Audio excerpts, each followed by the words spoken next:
US के B-2 bombers Indian ocean में Diego Garcia military base के अंदर रिलोकेट हो रहे हैं। क्या अमेरिका ईरान पर हमले की तैयारी करने जा रहा है? आज की इस वीडियो में हम जानने की कोशिश करेंगे यूएस और ईरान के दरमियान न्यूक्लियर टॉक्स। इस वक्त इन टॉक्स की क्या पोजीशन है, कहां पर खड़ा है ये सारा मामला, इजराइल इसको किस तरह देख रहा है, ईरान को यूएस से क्या खतरात लाहिक हैं, ट्रंप इंतजामिया के क्या खतरनाक प्लान्स हैं, क्या मुस्तकबिल करीब में ईरान अपना न्यूक्लियर प्रोग्राम तर्क करने जा रहा है, और अगर न्यूक्लियर टॉक्स फेल हो जाती हैं तो फिर क्या होगा।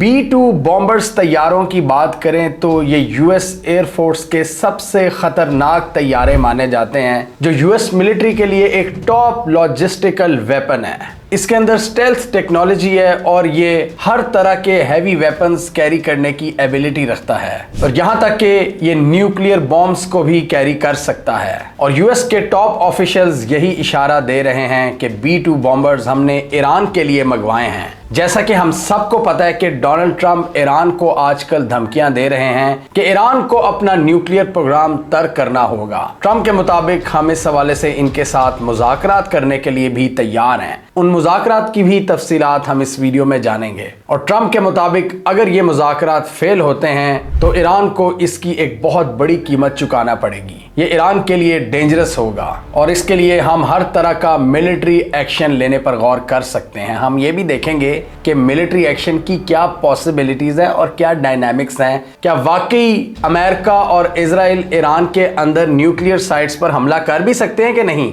तो इतलात के मुताबिक इस वीकेंड पर अमेरिका और ईरान के दरमियान न्यूक्लियर टॉक्स होने जा रही हैं, जिनको इनडायरेक्ट टॉक्स कहा जा रहा है। और इन टॉक्स को ओमान लीड करेगा। ओमानी ऑफिशियल्स, यानी वो एक मीडिएटर का किरदार अदा करेंगे। ओमान के अंदर भी यूएस की बेसिस मौजूद हैं। यूएस की तरफ से ट्रंप के मिडल ईस्ट के स्पेशल एनवॉय स्टीव विटकॉफ इन मुज़ाकरात को लीड करेंगे, जबकि ईरान की तरफ से ईरान के फॉरेन मिनिस्टर, जो नए इनके फॉरेन मिनिस्टर हैं मसूद पेजेस्कियन की टीम के। स्टीव विटकॉफ की बात करें तो अभी 2 माह पहले जो गजा ट्रूस हुआ था, जो एक बार फिर इजराइल ने तोड़ दिया है, उसमें इनका एक अहम किरदार था। तो ट्रंप के मुताबिक मिडल ईस्ट के मामला को ये बड़ा अच्छा समझ सकते हैं। ये वैसे एक रियल एस्टेट डेवलपर हैं और गजा के हवाले से ट्रंप साहब अक्सर जो प्लान पेश करते हैं कि हम इस तरह की बिल्डिंग्स बनाएंगे, उसको रीबिल्ड करेंगे, उसमें स्टीव विटकॉफ की मशवरे भी शामिल होते हैं। डोनाल्ड ट्रंप के मुताबिक हम इनसे डील करेंगे, नहीं तो इनको पनिश करेंगे, और हमारी जो डील होगी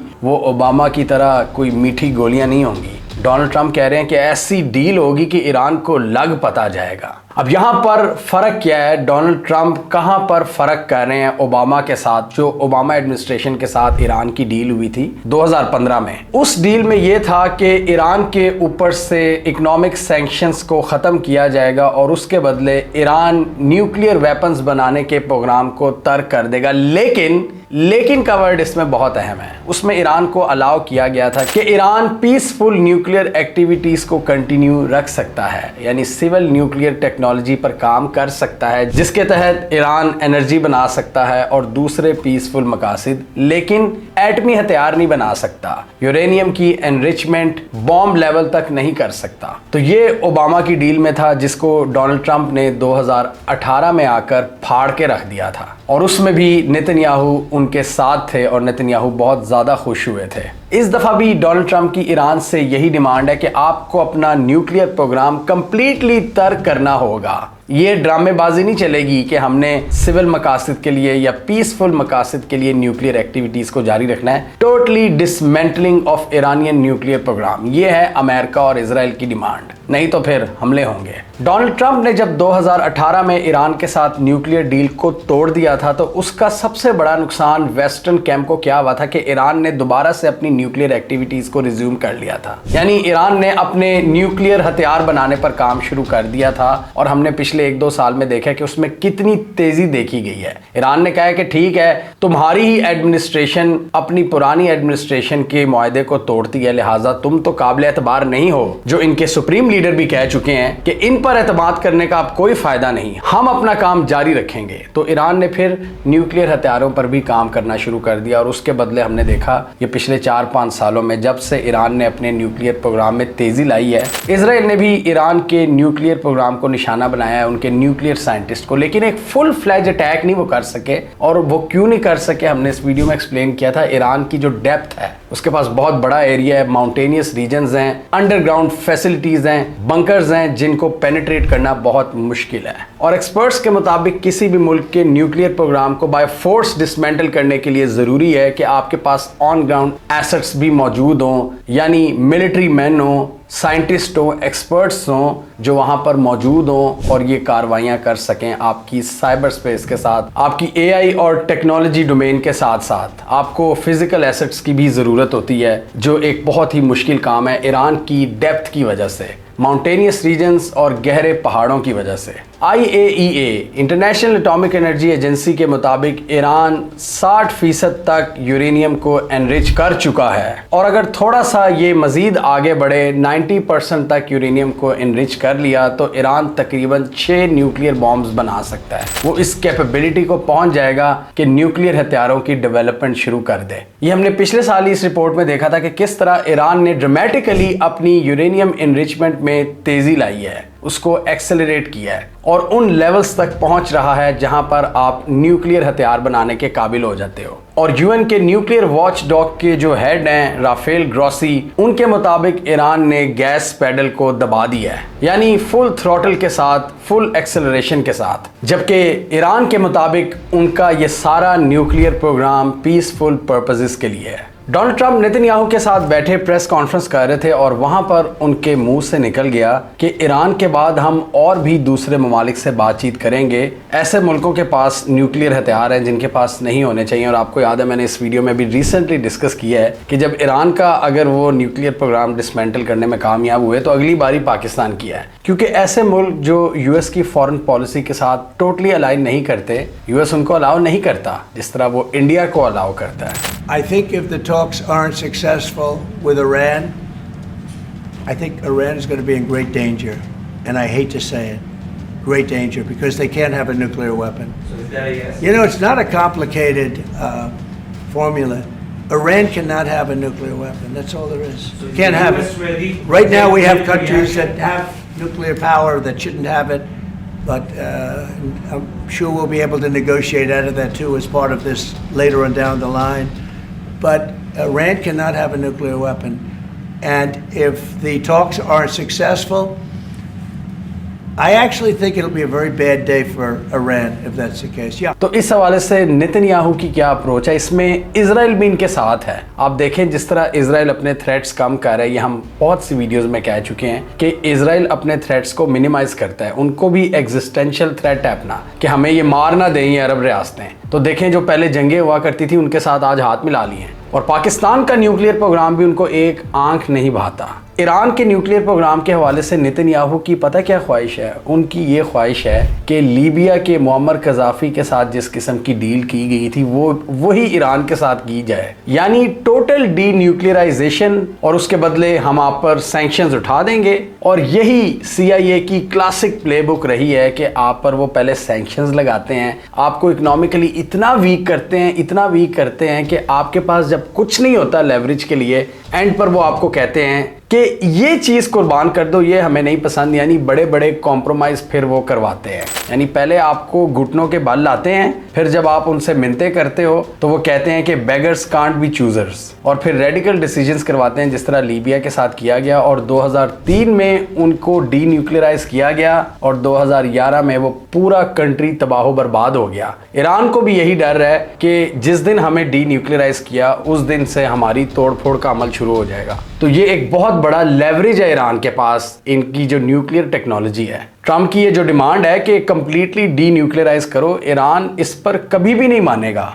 ईरान अपना ये मौकफ हमेशा सामने रखेगा कि हमें पीसफुल एक्टिविटीज के लिए न्यूक्लियर टेक्नोलॉजी पर काम करने दें और इसके ज़रिए ईरान की स्ट्रेटजी ये है कि जिन न्यूक्लियर साइंटिस्ट ने पिछले 10 सालों में इस न्यूक्लियर प्रोग्राम पर काम किया है वो आहिस्ता आहिस्ता न्यूक्लियर हथियारों पर भी काम करते रहेंगे किसी अंडरग्राउंड साइट पर जिसका किसी को भी नहीं पता होगा, और आहिस्ता आहिस्ता हम हथियार बना लेंगे। ईरान की ये स्ट्रेटजी है यूएस को काउंटर करने के लिए, क्योंकि हर मुल्क अपनी नेशनल सिक्योरिटी के लिए सोचता है। उधर इजराइल भी यही सोच रहा है कि हमने किस तरह अपने आप को सिक्योर करना है इस थ्रेट से, क्योंकि उनको भी ईरान के मिसाइल अक्सर लगते रहते हैं और ईरान को भी डर है कि कहीं ये हम पर डायरेक्ट हमले ना कर दें। तो एक लेवरेज होना चाहिए। ईरान को ना सिर्फ हमलों का डर है बल्कि एक इंटीग्रेशन का डर है, सोशल इंटीग्रेशन का, कि जिस दिन इन्होंने हमें डी न्यूक्लियराइज किया उस दिन हमारी गेम खत्म, लीबिया की तरह। और कुछ एक्सपर्ट्स के मुताबिक पाकिस्तान के साथ भी यही किया जा रहा है। इतना ज़्यादा वीक किया जा रहा है, इतना ज़्यादा वीक किया जा रहा है कि एक दिन डिमांड की जाएगी कि न्यूक्लियर हथियार तर्क करो, इजराइल से हाथ मिलाओ, फिर सब कुछ मिलेगा आपको। बहुत सी आलमी मदद दी जाएगी। और अभी देखें क्या हो रहा है, पाकिस्तान के न्यूक्लियर प्रोग्राम पर सैंक्शंस लग रही हैं। वो एंटिटीज जो पाकिस्तान के न्यूक्लियर और बैलिस्टिक मिसाइल प्रोग्राम के साथ काम करती हैं उनको एक एक करके बैन किया जा रहा है। ये क्या है? और ट्रंप के जब आप अल्फाज देखते हैं कि बहुत से मुल्कों के पास न्यूक्लियर नहीं होना चाहिए, तो उससे हमें सारी गेम समझ लग जाती है कि ये वेस्टर्न कैंप यही चाहता है कि पहले मुल्कों को वीक किया जाए, उसके बाद जब उनके पास कुछ ना रहे तो उनसे उनकी न्यूक्लियर पावर छीन लो। एक अहम लेवरेज जो उनका है उससे उनको महरूम कर दिया जाता है। इस हवाले से ईरानियन फॉरेन मिनिस्टर का ये कहना था कि ज़ायनिस्ट रजीम की जो ये ख्वाहिशात हैं वो कभी पूरी नहीं हो सकेंगी। ईरान के जो प्रेसिडेंट हैं इस वक्त मसूद पेज़ेश्कियान, वो एक मॉडरेट लीडर हैं ईरान के, और इलेक्शंस के दरमियान उनका स्लोगन ये था कि हम ईरान की इकॉनमी को रिवाइव करेंगे और जो ग्लोबल सैंक्शंस हैं उनसे छुटकारा हासिल करेंगे। लेकिन एक्सपर्ट्स के मुताबिक एक हार्ड लाइन इस्टेब्लिशमेंट है ईरान के अंदर जो कि सुप्रीम लीडर के अंडर है। वहाँ की IRGC है, पासदाराने इनकलाब है, जो कि इनकलाब की बुनियादों को सेफगार्ड करते हैं, उसकी फाउंडेशंस को। इन सब को ईरान की इकॉनमी का बहरहाल फिक्र तो है, लेकिन ईरान के जो स्ट्रेटेजिक मकासद हैं वो उनसे कभी भी पीछे नहीं हटना चाहते। लेकिन ईरान के लिए इकॉनमी भी एक बहुत बड़ा मसला है, तो ईरान ने बीच का रास्ता निकालना है कि किस तरह इकॉनमी को भी सेफगार्ड करना है और अपने स्ट्रेटेजिक इंटरेस्ट को भी बचाना है। यानी अगर न्यूक्लियर डील होती है तो उसमें न्यूक्लियर प्रोग्राम के हवाले से किस हद तक कॉम्प्रोमाइज़ किया जाएगा और किस हद तक इकोनॉमिक सैंक्शन से छुटकारा हासिल किया जाएगा। क्योंकि अभी की बात करें तो इनकी इकॉनमी की बहुत बुरी कंडीशन है। इनकी अगर करेंसी की भी बात करें तो वो भी बहुत गिरावट का शिकार है, इन्फ्लेशन बहुत ज़्यादा है। तो मसूद पेज़ेश्कियान की अगर ख्वाहिश है भी यूएस के साथ इंगेज करने की, ईरान की इस्टेब्लिशमेंट यूएस को शक की निगाह से देखती है, और देखना भी चाहिए जिस तरह यूएस ने मुतअद्दिद बार इनसे किए गए वादे तोड़े हैं। और ईरान में मसूद पेज़ेश्कियान की हुकूमत ये चाहती है कि उन पर सैंक्शंस का खात्मा हो, लेकिन दूसरी तरफ उनकी इस्टेब्लिशमेंट स्ट्रेटेजिक इंटरेस्ट को खोना नहीं चाहती। और यही आने वाले दिनों में पता लगेगा कि किस हद तक न्यूक्लियर प्रोग्राम को कॉम्प्रोमाइज़ किया जाता है। जैसे ट्रंप तो कह रहे हैं कि कंप्लीट डिसमेंटल करना होगा, ईरान कह रहा है कि हम पीसफुल मकासद के लिए न्यूक्लियर प्रोग्राम को जारी रखना चाहते हैं। इसके अलावा अमेरिका की एक और डिमांड है ईरान से, और काफ़ी सख्त डिमांड है, जिसकी वजह से डोनाल्ड ट्रंप मैक्सिमम प्रेशर की बात करते रहते हैं, और वो ये कि ईरान इस खित्ते में एक्सिस ऑफ रेजिस्टेंस को सपोर्ट करना बंद कर दे। सीरिया में इस्लामिक रेजिस्टेंस ग्रुप्स, लेबनान में हिजबुल्लाह, यमन में हुसीज और गजा में हमास। अमेरिका के लिए इनका एक्सिस ऑफ रेजिस्टेंस भी एक बहुत बड़ी सर दर्द है, और पिछले दिनों हमने देखा है कि हुसीस को ट्रंप इंतजामिया कितना सीरियस ले रही है। और इस हवाले से एक चैट भी लीक हुई थी यूएस टॉप ऑफिशियल्स की, वो पूरा उसमें डिस्कस कर रहे थे कि किस तरह हुसी ऑफिशियल्स को निशाना बना रहे थे वो। और ट्रंप ने भी इस हवाले से ट्वीट्स की, फुटेजेस शेयर की कि देखो जी हम हुसीस पर हमले कर रहे हैं। हुसीस की बात करें तो इजराइल से कई हज़ार किलोमीटर दूर होने के बावजूद वो इजराइल पर मुसलसल मिसाइल दागते रहते हैं, जबकि हिजबुल्लाह बहुत करीब होने के बावजूद काफ़ी हद तक अपनी कार्रवाइयों को स्लो डाउन कर चुका है, क्योंकि उनकी भी टॉप लीडरशिप को मारा है इजराइल ने। और ईरान के एक्सिस ऑफ रेजिस्टेंस को पिछले एक साल में बहुत ज़्यादा नुकसान पहुंचाया है। सीरिया में बशारुल असद की हुकूमत गिर गई है, और वहाँ पर ईरान के जो ग्रुप्स थे उनका खात्मा हुआ है, यानी वो सीरिया छोड़ चुके हैं। लेबनान में ट्रूस हो चुका है, और अब यूएस और इजराइल का फोकस हुसीज हैं। सवाल अब ये पैदा होता है कि अगर ये न्यूक्लियर टॉक्स फेल हो जाती हैं तो उसके बाद क्या होगा। जैसे ट्रम्प साहब बड़ा इजीली क्लेम करते हैं कि ईरान के लिए बड़ा डेंजरस होगा, हम हमला कर देंगे ईरान पर। हमने पहले ही डिस्कस किया है कि ये इतना आसान नहीं होगा। ईरान की डेप्थ बहुत ज़्यादा है, अंडरग्राउंड बंकर्स हैं, अंडरग्राउंड फैसिलिटीज़ हैं जिनको पेनिट्रेट करना बहुत मुश्किल है। CIA और मोसाद को ईरान की टॉप न्यूक्लियर साइट्स के बारे में तो इल्म है, लेकिन ऐसी भी बहुत सी साइट्स हैं जो सीक्रेटली ऑपरेट कर रही हैं और जिनके बारे में किसी को कुछ नहीं पता। और जैसे मैंने पहले कहा कि इनको कंप्लीटली डिसमेंटल करने के लिए आपको ऑन ग्राउंड एसेट्स की ज़रूरत होती है। वो किस तरह ईरान पहुंचेंगे? पास्ट में हमने देखा है कि इजराइल ने इक्का दुक्का कार्रवाइयाँ की हैं, इनके साइंटिस्ट को निशाना बनाया है, एक दो साइट्स को भी निशाना बनाया है, लेकिन एक वाइड स्केल अटैक क्या ईरान पर लॉन्च किया जा सकता है, ये अभी कहना बहुत मुश्किल है। B2 बॉम्बर्स तो इन्होंने डियागो गार्सिया में पहुंचा दिए हैं और एक खबर ये भी है कि ईरान भी एक पॉसिबिलिटी पर गौर कर रहा है कि डायरेक्टली डियागो गार्सिया पर हमला किया जाएगा इंडियन ओशन के अंदर, जहां पर इनकी मिलिट्री बेसिस हैं और US की इस रीजन में ओवर द होराइजन कैपेबिलिटीज में एक अहम किरदार अदा करती हैं। हमने 3-4 साल पहले डिस्कस किया था कि इवन अफगानिस्तान में अगर ड्रोन स्ट्राइक करनी है पोस्ट 2021 तो उसमें भी डियागो गार्सिया का इस्तेमाल किया जा सकता है और US उस ऑप्शन को भी हमेशा सामने रखता है कि यहां से ड्रोन्स उड़ाए जाएंगे, जहाज उड़ाए जाएंगे या B2 बॉम्बर्स। और दूसरा ये भी सवाल उठता है कि ट्रम्प जो जंगों के बहुत बड़े मुखालिफ हैं, क्या वो ईरान के साथ एक इतनी बड़ी जंग का आगाज करेंगे? इस रीजन में एक और बड़ा पंगा लेना क्या वो अफोर्ड कर सकते हैं, जो कि जंगों के खात्मे की बात करते हैं, जो अभी रशिया यूक्रेन जंग तो रुकवा नहीं सके, इवन गजा की डील भी फेल हो चुकी है, तो ईरान के साथ एक नया महाज खोलेंगे? वो बहुत मुश्किल है और इसलिए डोनाल्ड ट्रंप डिप्लोमेटिक सोल्यूशन ढूंढने की कोशिश कर रहे हैं। डोनाल्ड ट्रंप पहले यही करते हैं, मैक्सिमम प्रेशर डालते हैं और उसके बाद उससे पीछे हट जाते हैं जब अगले की चीखें निकलती हैं। अभी हमने देखा है ना, डोनाल्ड ट्रंप ने पूरी दुनिया पर टैरिफ लगाए और 90 दिन के लिए उन टैरिफ्स को पॉज कर दिया है सिवाय चाइना के। ट्रंप की पर्सनल अप्रोच यही होती है कि डिप्लोमेटिक तरीके से मसले को हल किया जाए, डिप्लोमेटिकली प्रेशर डाला जाए, टैरिफ्स के जरिए या दूसरे डरावे दिए जाएं। और कुछ लोगों के मुताबिक डोनाल्ड ट्रंप के इस ऐलान के बाद कि हम ईरान के साथ डायरेक्ट टॉक्स करने जा रहे हैं, इससे बेंजामिन नेतन्याहू को भी काफ़ी तकलीफ हुई है और उनके चेहरे पर डिस्टर्बेंस आया थी जब वो ट्रंप के साथ बैठे हुए थे और उनको बिल्कुल पसंद नहीं आई ये चीज़। और ये हमेशा से US और ईरान की टॉक्स के मुखालिफ रहे हैं। उनका यही स्टैंस होता है कि ईरान पर प्रेशर डाला जाए, उस पर हमला किया जाए, उनको डिसमेंटल किया जाए हर तरीके से। और इसराइल की स्ट्रैटेजी को अगर हम देखें तो यही बताती है कि वो ज़्यादातर मिलिट्री एक्शन लेने के हामी होते हैं। वो तहस नहस कर देंगे, अपना डिप्लोमेटिक क्लाउड ख़त्म कर देंगे, वो हर तरह की सपोर्ट गवा देंगे, लेकिन वो मिलिट्री एक्शन से बाज नहीं आते। और उस मिलिट्री एक्शन के लिए उनको खुला ग्राउंड अमेरिका बहादुर देता है, उसकी अप्रूवल से सब कुछ होता है। लेकिन अब जो सूरत हाल है उसमें इवन फ्रांस की भी चीखें निकल गई हैं, UK की भी। मैक्रोन ने बड़ी तनकीद की है कि गजा में जो कुछ हो रहा है सिर्फ इस वक्त अमेरिका बहादुर यानी डोनाल्ड ट्रंप की आशीर्वाद है, जिसकी वजह से वो इस वक्त रिलेंटलेस बमबारी कर रहे हैं गजा के ऊपर। और यही अप्रोच वो चाहते हैं कि अमेरिका इस्तेमाल करे ईरान के खिलाफ, जबकि अमेरिका ने हमेशा अपने डिप्लोमेटिक ऑप्शंस को भी एक्सप्लोर करना होता है। ईरान के जो फॉरेन मिनिस्टर हैं उन्होंने वॉशिंगटन पोस्ट में अपना एक ओपिनियन दिया है और उसमें भी उन्होंने यही कहा है कि हम इस डील के